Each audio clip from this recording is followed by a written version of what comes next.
Well, happy day, everybody. This is Dr. Hank, and we are in for an exciting podcast today with Agent Wealth Network, and of course, Christine there, that we have Agent Wealth Network. And remember, this whole thing is about how to build your business and how to build your wealth. And I am so honored to introduce to you Christine Lee. Now, Christine is really a fabulous, just a remarkable life she's had. She's been an entrepreneur when she was 16 years old, serving with an online business, serving 16 countries. I'm just lucky to be in America. She did that at 16. She has her master's in real estate. She's been a real estate agent, real estate broker, mortgage broker, a contractor, and a licensed appraiser. I mean, she's been kind of everything, and she's going to help us with really understanding team building and the power of that. It's a power language, millionaire systems. And so good morning, Christine, and how are you this fabulous day? Good morning, man. Yesterday I got a great night's sleep, so today I am pumped. This is like the perfect day to do this. So good timing, Doc. Well, thank you very much. And you look beautiful, and you're the most beautiful, not only the most brilliant guest I've had, but the most beautiful too. Aw, shucks. And I'll come back anytime you're going to sprinkle those wonderful words. You got me. Well, I'd really like to just understand first on being 16. It's really fascinating, and what a life you've had. On how at 16 did you have an online business serving 16 countries? If you could just share a little of that before we get into our real estate specifics here. Yeah, I would say that was kind of my entry into technology, and it was really scratching my own itch. So as a 16-year-old, I had this insatiable habit for watching anime, right? So it's this. Yeah.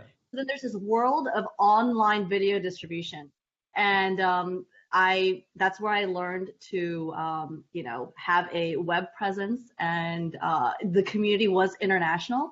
And before I knew it, I'm going to high school, and all I'm wanting to do is feed my habit, right? It was a way for me to get from being broke and not being able to access any more content to, wow, this is a way where I can get, more free, videos and, anime to watch. And that just trickled into so many other things, actually building a business and having a whole, kind of system that I created for it, so. Well, that's fantastic. And so were you able to make money at 16 then?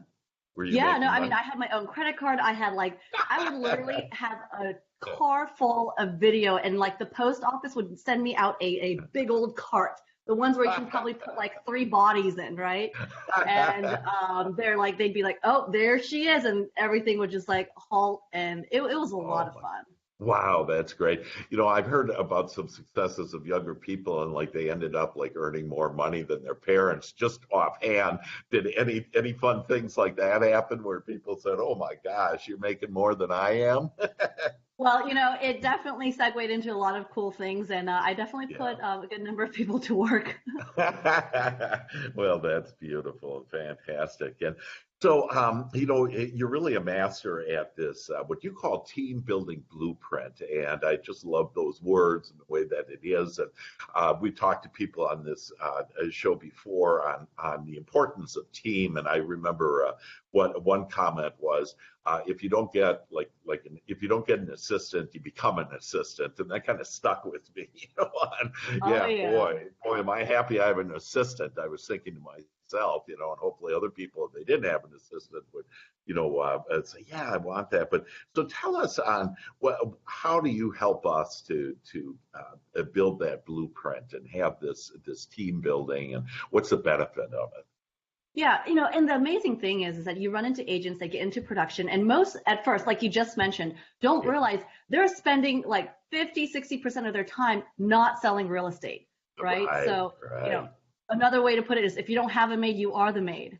So yeah, that hurts even worse. I know. So it's okay, what agents don't realize is that, by virtue of not having any leverage through others, they are the buyer agent, the listing agent, the admin, the runner, the photographer, the janitor, the everything.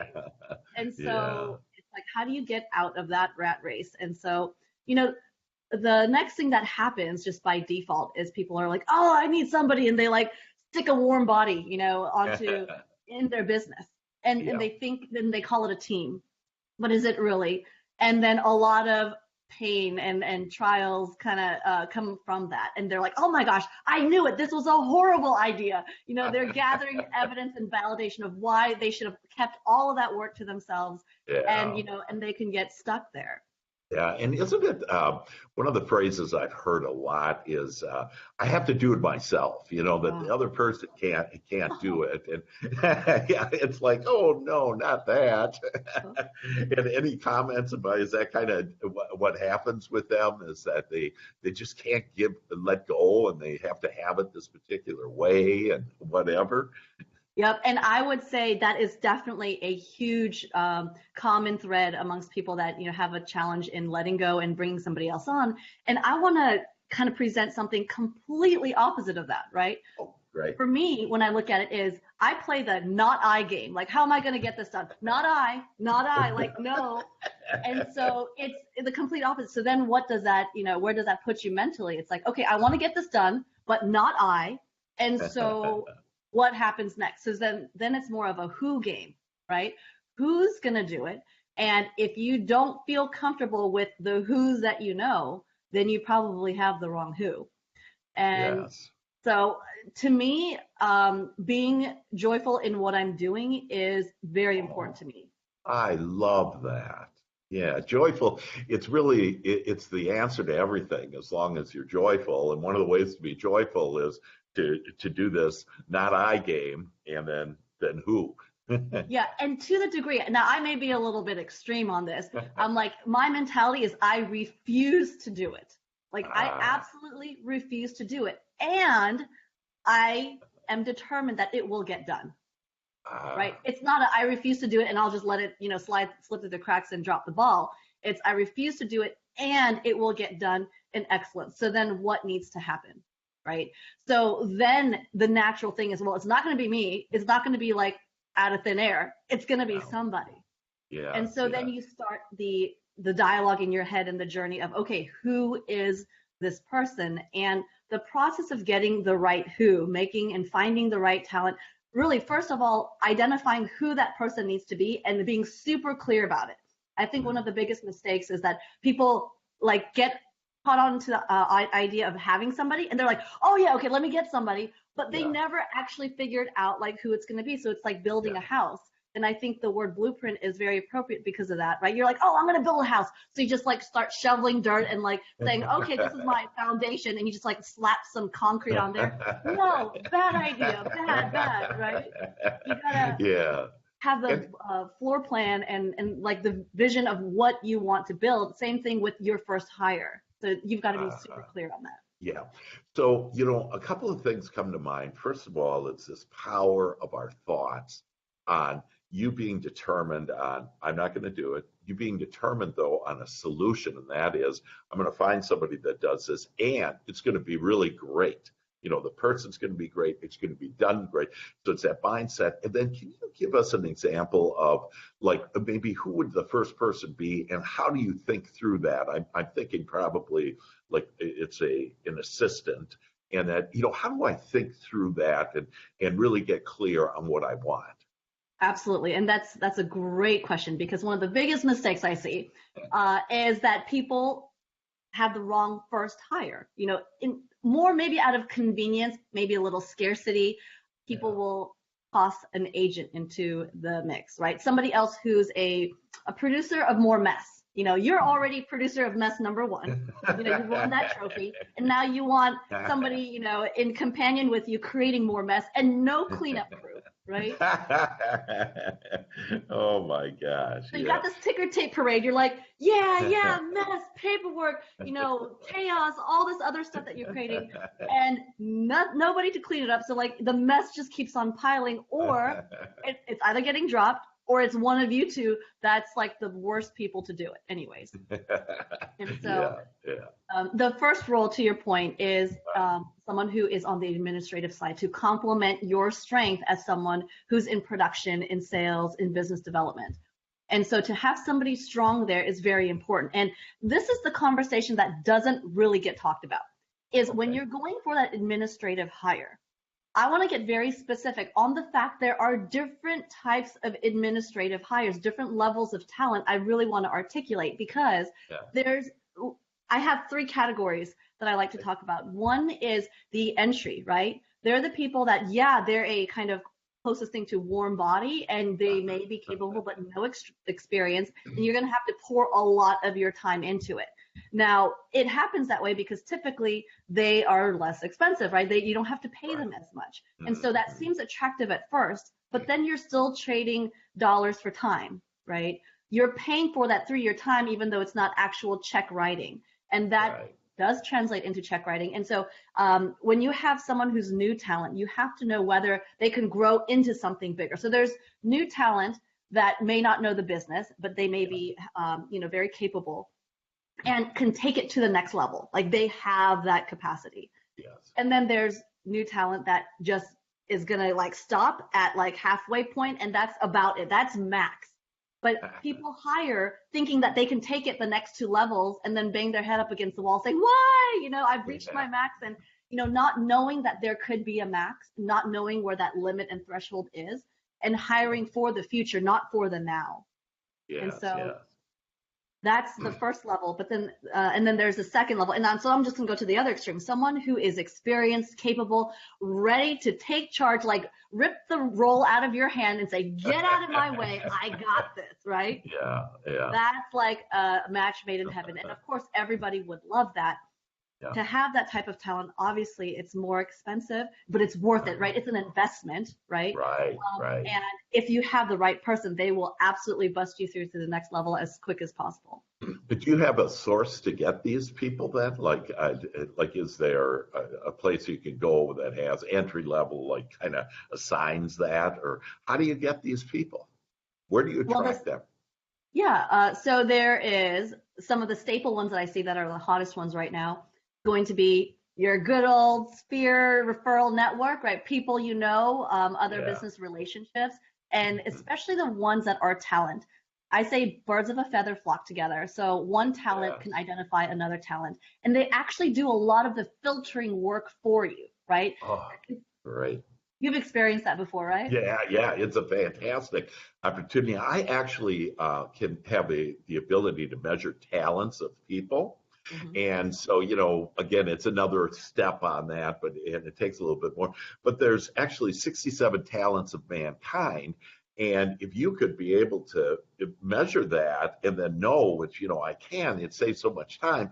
But your way is so fabulous because of this. You get talented people, and those talented people then, they know other people. And so everybody knows somebody's talented, or you ask, friends, hey, who do you have? Or who's a good assistant for you, or whatever, and then talk to them.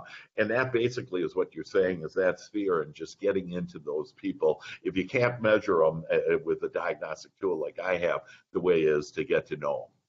Yeah, well, and the diagnostic tools, different assessments and, measures of raw skill sets in addition to behavioral styles, they all still go through that.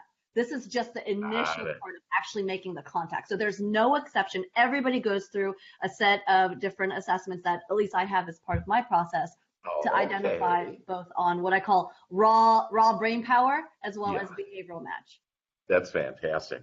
So we have the entry level, and then you said there's two other levels. And before we get to that I just have a feeling that a lot of people have this idea about, it's costing me money. And can you help us with a little mindset on how to look at that and to realize that it actually is an investment and a return on your money?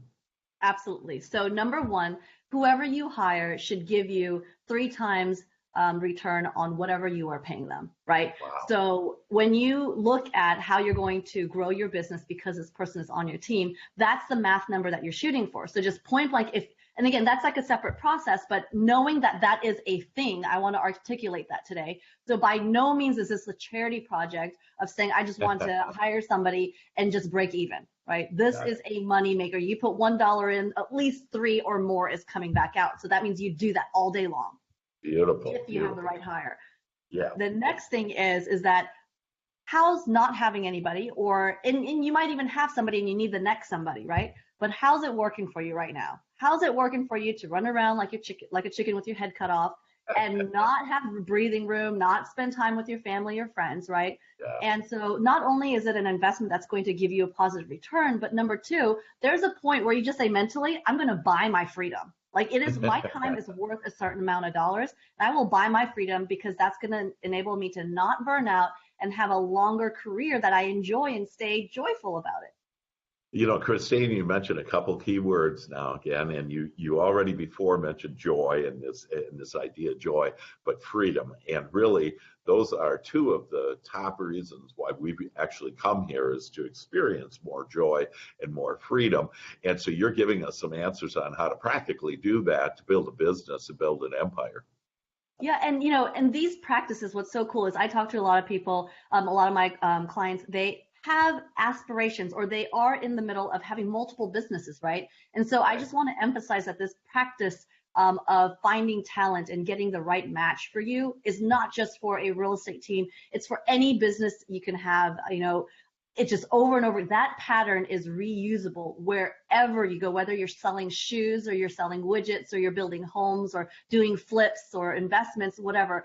The whole concept of having great people around you to leverage you out, that's pretty much a lifetime thing. So is that one of the things you do, is you actually find the talent then? I know that one way is, for me to go attract people that are feathers and fly together, but do you do that as a service? That is not a service. I teach people how to do it and giving them the exact language and, the exact tools and exact dialogue for, everything step by step. Okay, great. So we have entry level. Anything else on that before we move to the next? I think there's 3 levels. Yeah. So I think we could pretty much cover the entry level. Is that, you either have somebody who's entry who is got a very, short limit. And then the second is that that they have other limits, but that you need to make sure it's going to take time for you to discover that. It's not like, oh, I met them for the first time, they seem brilliant. Yes. And you stamp them as long-term, like next level talent. You really have to make sure I look at it this way, for any talent, it's like you're submitting a case document, right, to a judge, and you're defending their right to be labeled as talent. And if anything, I know this sounds a little bit harsh, but they are guilty until proven innocent. Okay? Meaning guilty, they are non-talent until they are proven to be talent. Yeah. Right? And don't they have a tendency, people, to just hire themselves? In other words, I really like that person. And so what they do is they duplicate themselves. And for example, if you're real outgoing, that you want an assistant that, isn't very outgoing and likes data and you don't, and, does all the different things. But typically we hire ourselves. And is that one of the pitfalls that we have too when we want to build the team?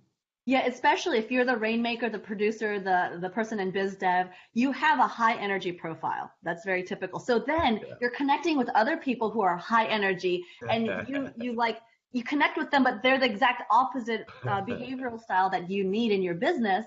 And so if you don't have an understanding of behavioral styles, which I would say would be like the first critical step, I would definitely invest and recommend to anybody who's looking to build a business more than themselves to really invest your time in studying, the human behavioral traits, the DISC being another really common tool.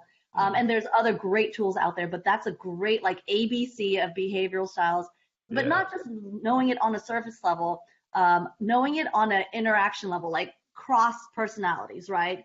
And I say like the tug and pull, the push and pull between the two. And then you can appreciate your kind of opposite, your yin yang, your complement. And know what you're looking for. And do you provide that service then to get to know the different behaviors? Yes, that is part of the training that I provide for my coaching clients, and we go deep into it because there's a lot of challenges that come from that, especially when you're new and you're like, this person is like, and why are they grinding against me, right? It can be healthy or not, and some of it is perfectly natural. And I was, having conversation with somebody in the class where they're like, oh my gosh, this push and pull was totally natural. He was the CEO and his CFO was pulling, and he was not aware of the natural kind of balance between the two. And he's like, oh my gosh, if I were aware of this, if I only knew like that was natural and that was healthy, it could have been, interpreted and appreciated at a higher level, and they may still even be.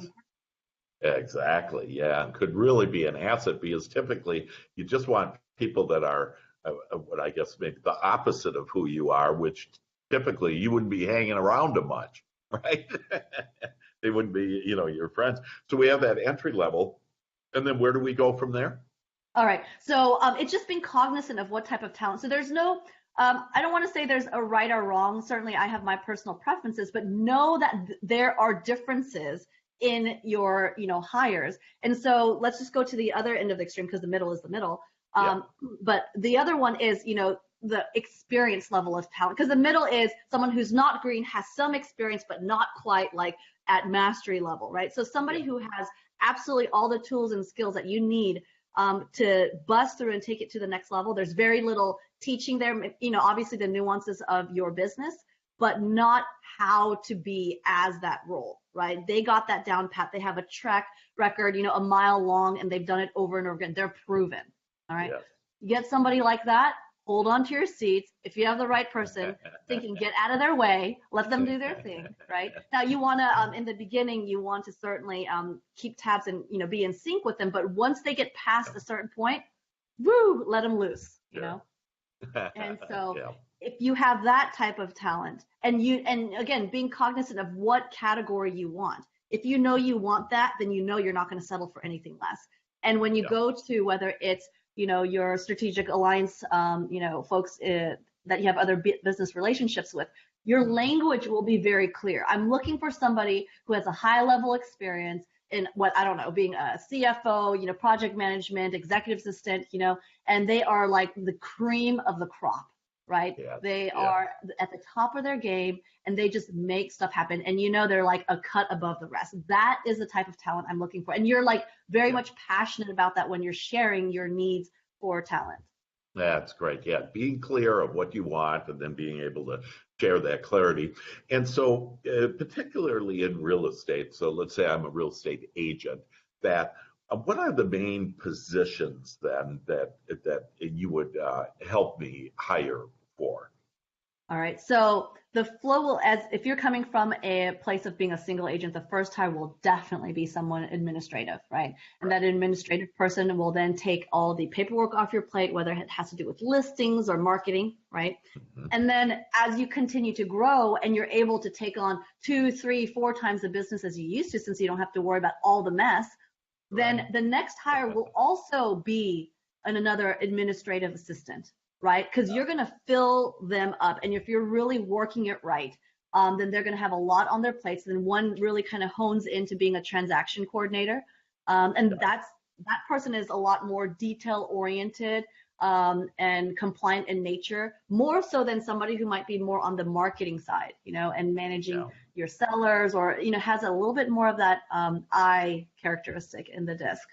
Yes. And so you have that blend. That influencer, that outgoing person for the marketing. And so the first one that I hired, the first admin then, that really you can find out what they're good at. And then the second hire would be, okay, that first one doesn't have those. Here's what I'm looking. So it actually can add to your clarity of who can fill in the gaps in the first one that can't do it. Is that how you would play that out? Yeah, because since the first one is kind of doing both, as you discover where their true strengths lie, or maybe as a business, what you need more of, right? It can be a combination between the two. Then your next hire will reflect that. So if you have someone who's super detail oriented and not as sociable, then they're going to be more set to go into a very focused transaction coordinator role, because it's much more suiting and that's their strength zone. And then the next hire might be more towards, the marketing end of things, or vice versa. Okay, maybe they're really more on the social media. I mean, they're still detail oriented and they're getting the job done, but you can tell that they're kind of struggling on the super detailed part. And so then you'll hire for the other one. I see. Okay, great. And so how do you do that hiring? We talked about, how to attract them, be clear what you want, and then ask through your own network and be able to get them. How do I then do I interview that? How do I interview them, or how does that work? Do you have a system part of the blueprint part of that? Yes, yeah, in the team building blueprint, that's definitely what we go over. And one thing I want to emphasize is as you're getting candidates in for the position, it's no different than lead gen, baby. Like just like you're getting leads for buyers and sellers, you're Yeah. turning on that faucet and qualifying, getting systems and hurdles in place to qualify them further. And so, yeah, you're turning on the spigot of the, Sphere, past client, strategic alliances. You're turning on the spigot of, let's say, Indeed, and then I would funnel all of those candidates into, a technology that we have is Seize the Market, and we have a recruiting section. And so we have landing pages for each position. And so then we have, and it's just ongoing all the time to the point, even to this day, I still get submissions. I'm like, I don't know how to turn the sucker off. Right? Like, my web that I cast is like so far out there, but I'm like, I'm okay. It just proves that it's like a good lead gen system. Wow, that's fantastic. So you have landing pages and all the terminology and everything. So basically, I could just come to you and say, hey, here's where I am and what my business needs are, and then you fill in the rest? Yeah, so Wow. we have we help our clients get clarity on the job descriptions, what they need, and then they have the step-by-step systems and tools to now have landing pages for whether it's a transaction coordinator, buyer agent, listing agent, inside sales, sales director, expansion director, whatever it is that you need. You get clarity on that because once you have the formula, you know how to create it. You can create as many as you want, even different variations of the same position. Right. Wow. So because people, out in the world, people call it different things. So maybe it's, a buyer agent, or maybe it's just a real estate agent, or inside sales, or inside sales can also be, business development, like just different labels. And we'll have it in there. And what I like to do is, let's say, whether it's Indeed or any other web-based, some people still use Craigslist. I funnel them all to the site because on the site, I actually have a video of the position where I can communicate it even more clearly as far as what we're looking for in our team members. And it's that filtering, right? That leveraged filtering, because I want to be a magnet for those who are in line with our mindset and culture. And I want the people that are not to be like, heck no, I'm going away. I wouldn't touch them with a 10-foot pole. That's great. Yeah, it's all about attracting what you want. And it's just a perfect way of doing it, being very clear and having like those videos where they understand your culture, who you want. And, like if you're talking for a position of, hey, I need somebody really involved that loves data. And, probably 75% of the people are going to nix it, right? And they're going to say, I don't want that. And so it's a great way to just get them in there. So tell me more. How does the system work?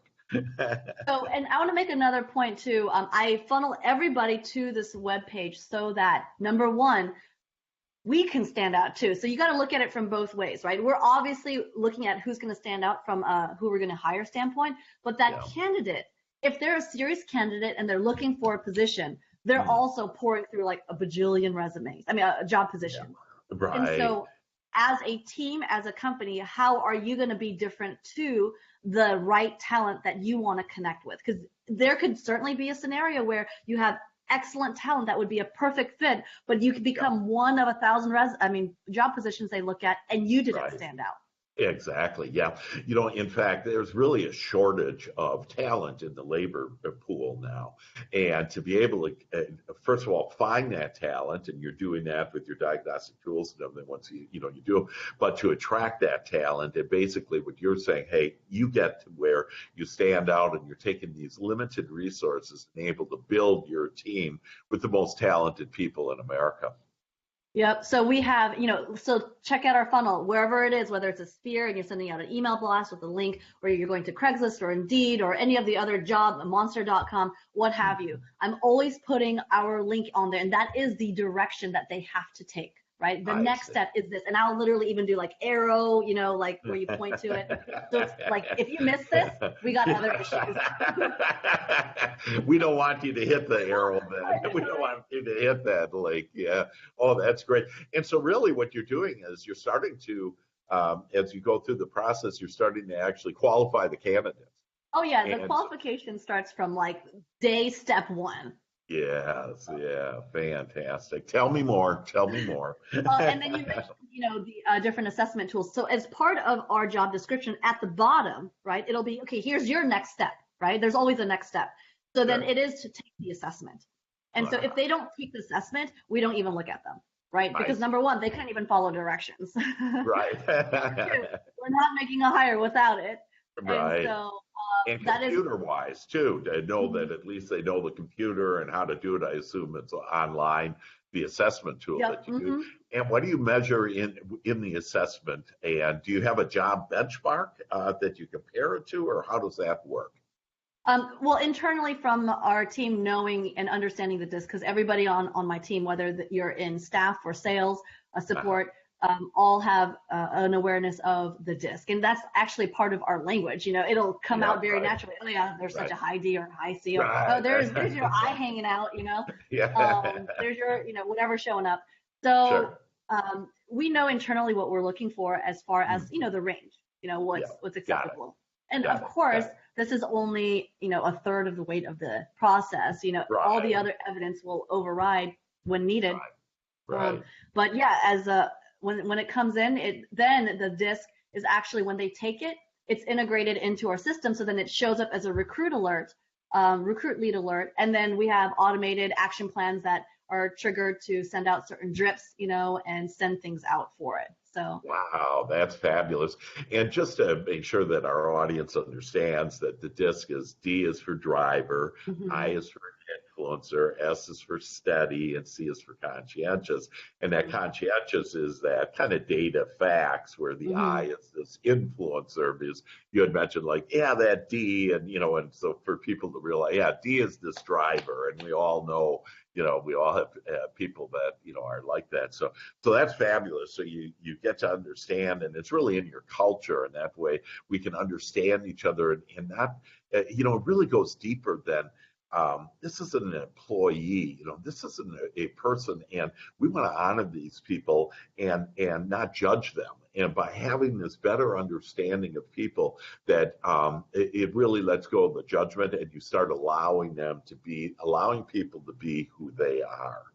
Absolutely. And not only that, to add to that would be they get a higher level of appreciation for their differences, for their strengths from their fellow Yes. team members, rather than Yeah. it kind of, floating on by. And you kind of, for people or I guess environments where you're not aware of the disc, they're different, but you don't know why and you don't Right. know how it's really affecting you. It's kind of like, yeah, I kind of had a feeling of that. Yeah. When you have a culture that's highly aware of different behavioral styles and you're like, dude, she's awesome because she's a high C. Oh my gosh, thank goodness.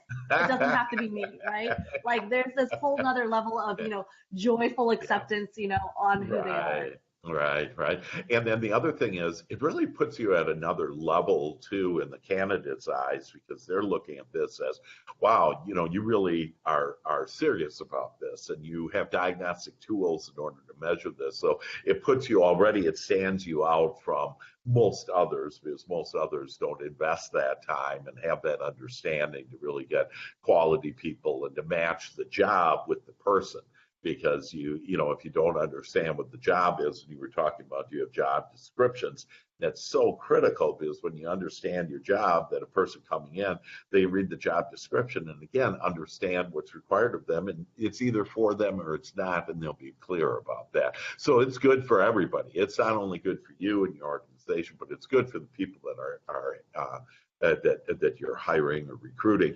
And are most of these people virtual, or are they actually coming in, or how does that all play out?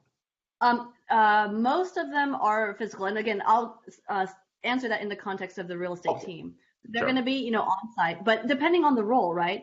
But let's go ahead and assume the on site. Let's say, either staff or sales. And here's the way I looked at it. As I mentioned, you're guilty until proven innocent, right? You're not talent until you prove to me you're talent. And so we make them jump through so many hoops that Uh-huh. by the time you can actually finish, we know you Yeah. want it, right? Like there's no doubt you had to work to get here. And Yeah. the thing is that the people, but each step has a purpose, and they can see the reasoning for it and the value. So the ones who are actually in the same mindset as we are, the feedback that we get is, you know what? I really appreciate the process you have. I mean, don't get me wrong, it's tough, but I really appreciate the fact that you're taking the time to, make sure that we're a good match. So blah, blah, blah, so that's a very common feedback from people who are conscientious of the fact that you have a system, and they appreciate that. Like, how much better is that? Yeah, for sure.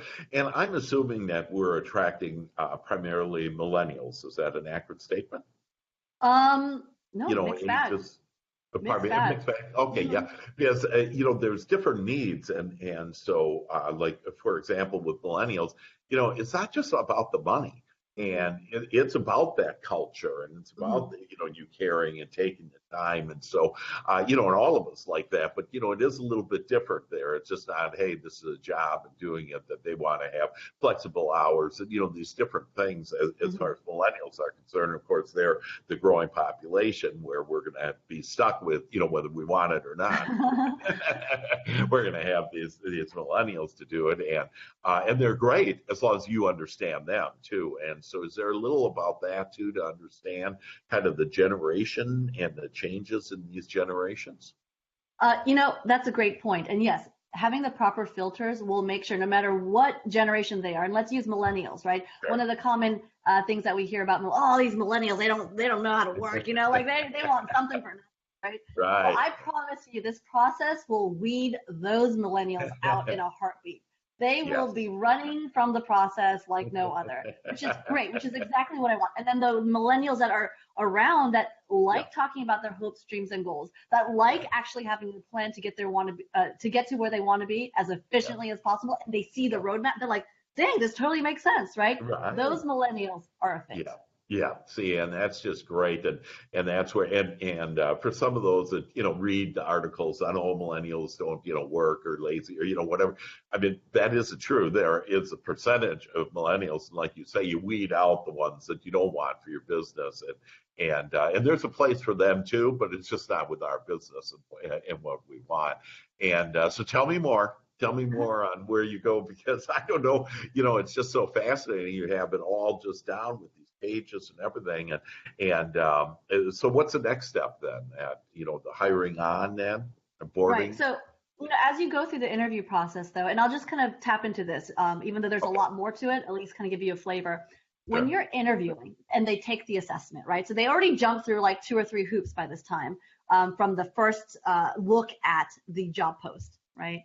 So they already jumped through 2 or 3 hoops, and we review their resume. And obviously there's, ways of looking at the resume. So you're looking for, are they a job hopper? How thorough is it? And depending on the role, if you're looking for someone who's detail oriented, you kind of have a high bar on what you expect from that resume presentation, rather than maybe someone in sales who that's not their strong suit. So anyways, from the resume, you dial it down. You're like, okay, it meets some of the basic requirements, and let's call them in. So then when you call them in, the dialogue that you have with them also, and you can do a first phone call interview and then call them in, because, that's more efficient as well. But either way, your first conversation is going to be just, initial discovery. I want to see if there's any like meat to the person, meaning, do they have hopes, dreams, and goals? When they, talk to you, what is their energy like? Yes, someone in sales is going to be a lot more high energy, but even if you're support, do they have a positive feel around them, right? I don't need any rainy clouds on my team. Like, I want to be around you. If I have to dread going around your office, then that's an issue, right? And then I'm paying you for me to dread going around your office. Like, it's all You're just too cute. Yeah, this world, Christine, is filled with everything that we want. It's either the black clouds or the sunshine of people. Right. And so you're basically identifying that when you get in, I want to do it. And you mentioned this, this energy that we're all made out of energy. And so for us to be able to recognize, hey, I want those energetic people. I want those people that are rocking, that are fun, that are enjoyable.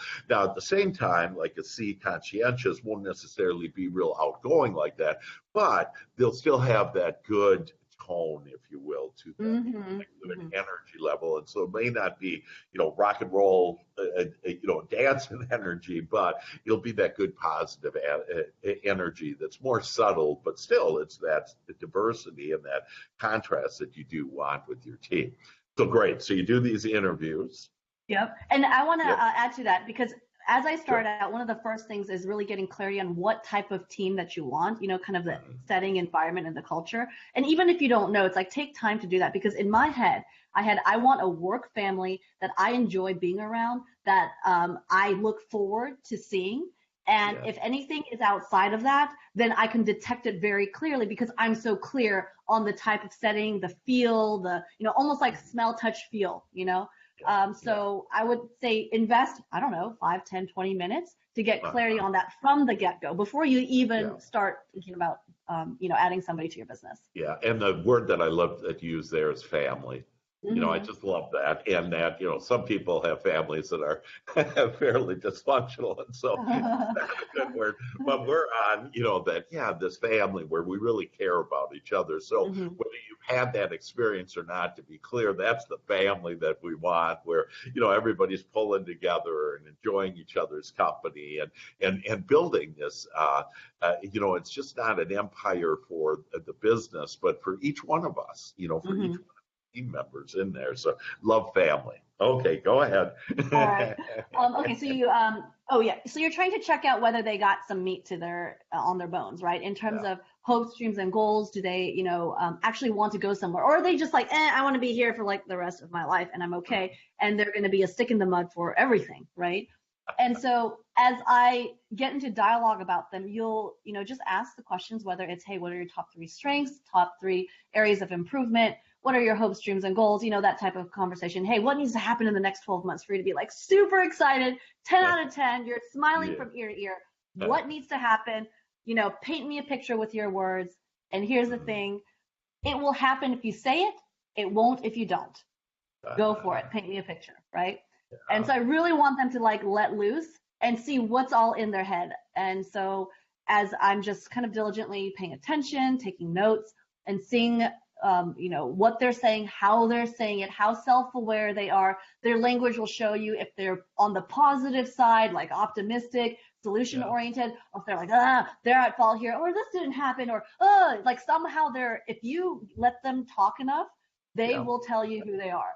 The negative ones will hang themselves on their own with their own words.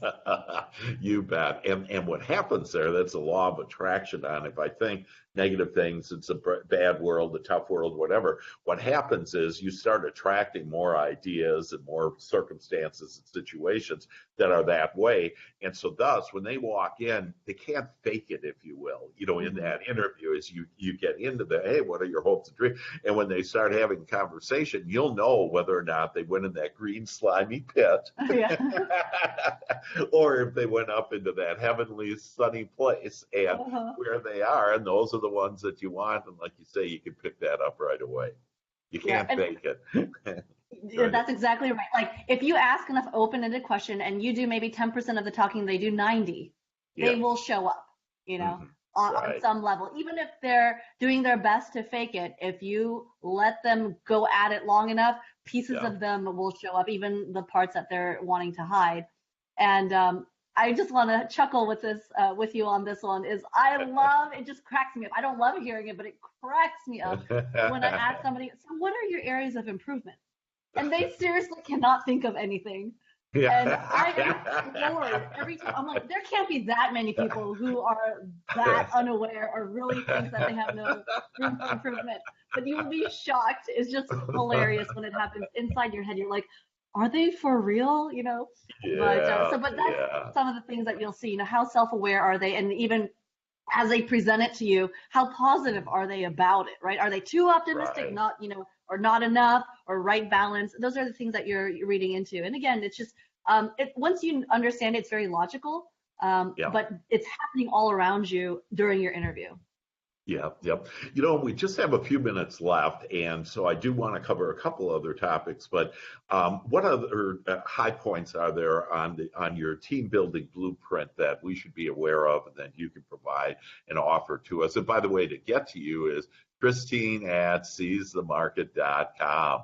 Right? Yeah. So if you want to use actually, what's going to be best for our team is info at seizethemarket.com. And then, what is it? The team building group. It's basically everything I wish I knew. I had on deck when I was building my team. And Right. it's all the nuances, the things that aren't talked about. It's like, yeah, okay, so you post this thingy, but then how about all the treasures and the details, right? And Yeah. all those treasures are just left out, and people are Oh, floundering in how they're hiring, who they're hiring, and how to even like go through the process. So this is all about yeah. buttoning it down and Yeah. filling in all the gaps so you can work more. I mean, make more, work less, and Sure, get to that sure. least amount of Yeah. hassle.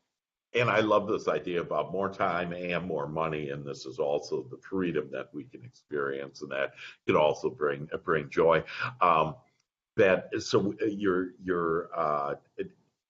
can you give us some examples of specific, like a couple of teams that you help that maybe didn't have any, and their increases in revenue or whatever? Do you have some real estate examples that you could share with us on some of Yeah, your sure. I clients? mean, we work with teams, gosh, of all sizes. And for us, it's, even future teams, current teams. We have clients that are, doing, 100 million in volume, have team of Yeah. 20, 30 plus, to teams who are starting out and making their first hire, and they're Uh-huh. busting at the seams as a single agent and really, wanting to take it to the next level and, are Yeah. pretty much burnt out, and they can't keep Right. going like this. And so Mhm. allows them to really find a way to leverage out and do it the right way. And Uh-huh. we have teams that are coming in that are all backwards coming in, like, oh, what did you do? Okay, it's cleanup time, so Yeah, yeah, yeah. Wrong people in the wrong position, yeah, yeah, yeah. and relatives that really shouldn't be there, and Oh my gosh, whatever. or they're like, no, yeah, I got it right. I got great people to, and I start asking questions. Well, no, well, not really. Well, so, but that's Yeah, okay, right? That's why this is here, is because I went right. through that. I know what it's like, and to Exactly, exactly. have a framework in place you can use for your team and other future businesses, I think is just so cool to know sooner rather than later. The Team Building Blueprint by Christine Lee, just amazing. Two more quick questions for you. Go for it. Um, Powerful language of leaders. You're one of the masters of this. And can you just give us a 2-minute recap of what is that powerful language of leaders? Man, so as we get into behavioral styles, right? It's you got the people who are the hard chargers, the high Ds, and you have, your amazing support you can't live without. That's the high Cs. And Yeah, there's a huge gap in how you talk to each other. There's a yeah. huge gap in how you talk to yourself as an entrepreneur. It's like, oh, Wow. I got to do it all, or now it's a who can do it, and it's powerful language and questions. And so the Ah, language can come in terms of, as you're being a hard charging, crazy person, hurricane in your business, language around leading the team so they get where you want to go, but also you meeting them in the middle. So you're not just like, oh, I want to do it my way, and you're like whiplashing them.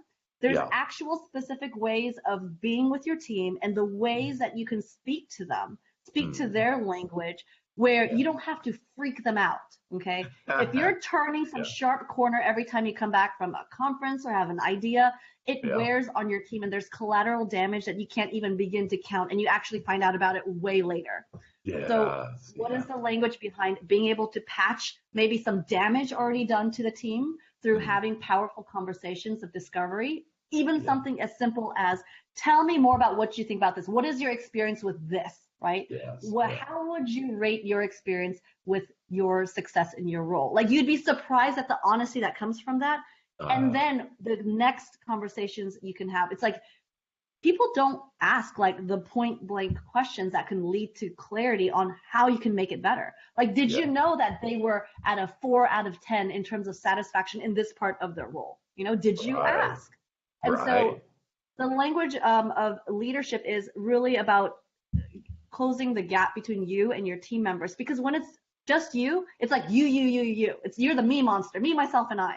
And then once you have a team, you must bring them along. And so Yeah. knowing how to have those conversations, knowing that you even have to care about it, that like it's a thing to care about, right? It's a thing. Right. Um, and so just providing you with the different types of language that you need to have on the team, and accountability, even Yeah, just connecting, pulse check, yeah. performance, all of that is language based. And what you do is you tap into people, and all people have the ability to be just tremendous in different areas that they are. And what you're doing is you're tapping that into people, and they're tapping into their potential by being that way. Millionaire Systems. Tell me a little about Millionaire Systems. I love the name. I know, right? Millionaire, yeah. So, number one premise, everything is a system. It's a people finding system, it's a people growing system, it's a client experience system, it's a lifetime referral system. Whatever you want to do more than once that you want to be able to make it repeatable and scalable is a system, even down to the dialogues, the scripts, the training, you name it. I challenge you to find something that's not a system. So it's all a system, right? And the parts to the system is these three elements: people, process, and technology. And you have to have those things come together for you to have any successful business, any millionaire system, any system that's going to enable you to be a millionaire, make more while working less, has to have those three pillars in a great place. And any one of those kind of clonking down, it's like a three-legged stool. It's going to like make the stool get uneven, and you're going to feel it in any other part of the business. And so the team building blueprint is probably a subsection of the millionaire systems in the people part of this, the pillar. But now it's going through the whole business, right? Now, once you have the right people, you actually have to have the right process, and to have the execute the process efficiently, you need to have the right technology. So those things all synergize with each other, and that's kind of what the millionaire systems embodies. That's fantastic. Again, how do we, what's the best way to get a hold of you and your wonderful team building blueprint system, the $1 million systems, the power language leaders? How do we get a hold of you? All right. You can go to seizethemarket.com, and you'll see the information on there. And you can go through, the information in the process, and we're more than happy to help any way we can. Well, thank you. And any last comments that you'd like to share with all of us? Yes, I love the not you game, right? The not I game. And so don't do it yourself, do it through others, success through others, and having amazing, talented people by your side. It's just a lifelong thing. And what you learn, if you learn the proper principles in business, it actually has direct impact. The same principles carry over into your life in terms of the language that you have with your spouse, your kids, the way you think about things, look at things, the way you communicate with them. And so just don't think of it as a business thing. It's a life thing. It's a life thing. Absolutely. Christine Lee, we thank you so much. You've been just terrific and so knowledgeable and helpful for us to really have more, to be, do, and have more with Christine Lee. Thank you so much, Christine. All right. Thanks, Doc.